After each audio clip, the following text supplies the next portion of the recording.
Assalamualaikum warahmatullahi wabarakatuh.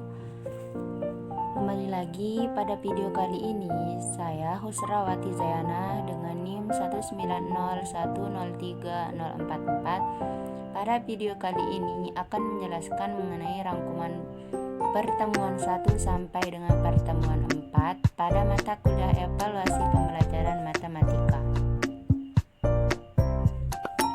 Yang pertama, pengertian, pengukuran, penilaian, dan evaluasi. Pengukuran adalah suatu proses pengumpulan data secara sistematis dan menggunakan alat ukur yang representatif pada tujuan yang ingin dicapai, sehingga menghasilkan informasi yang akurat. Dan yang kedua yaitu penilaian. Penilaian adalah sebagai angka atau huruf yang melambangkan seberapa jauh kemampuan yang ditunjukkan oleh siswa terhadap bahan yang dipelajari sesuai dengan indikator yang telah ditentukan. Dan yang ketiga yaitu evaluasi, yang mana evaluasi adalah suatu rangkaian kegiatan dalam upaya meningkatkan kualitas kinerja atau produktivitas suatu lembaga atau institusi dalam melaksanakan programnya. Dan yang kedua yaitu fungsi, tujuan, kedudukan, prosedur, dan ruang lingkup evaluasi pembelajaran matematika.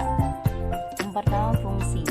Fungsi evaluasi pendidikan berfungsi selektif untuk menentukan input atau jalan siswa sebagai alat penempatan untuk mengelompokkan siswa sesuai dengan bakat dan kemampuannya.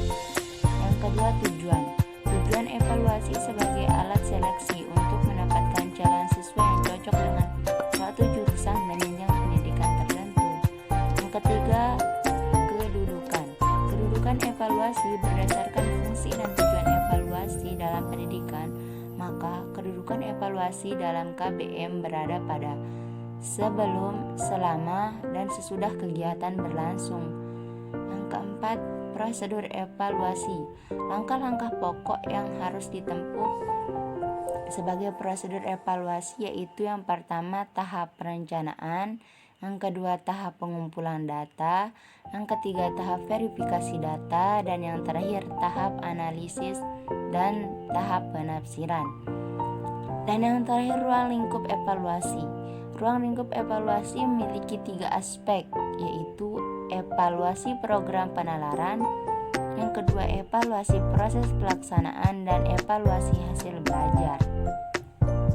Dan pada pertemuan ketiga itu penilaian autentik, jenis-jenis penilaian autentik pada tingkat kognitif, Loss, Mode, dan HOTS.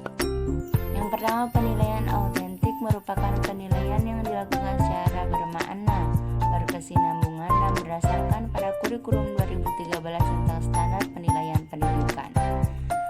Dan untuk jenis-jenis penilaian autentik pada tingkatan kognitif itu ada 3. Dan jenis-jenis penilaian autentik pada tingkatan kognitif yaitu Loss, Mode, dan HOTS. Yang pertama, Loss. Loss merupakan kemampuan dan pemahaman level 1 atau kemampuan berpikir tingkat rendah. Dan Mods merupakan kemampuan berpikir level 2 atau yang disebut dengan kemampuan berpikir tingkat menengah. Dan yang terakhir yaitu HOTS, merupakan berpikir level 3 atau kemampuan berpikir tingkat tinggi. Dan yang terakhir yaitu karakteristik dan penyusunan soal HOTS. Nah, seperti yang telah disebutkan pada slide sebelumnya, jadi saya akan menjelaskan kembali, yaitu pengertian HOTS. HOTS merupakan singkatan dari Higher Order Thinking Skills, yang artinya kemampuan berpikir tingkat tinggi.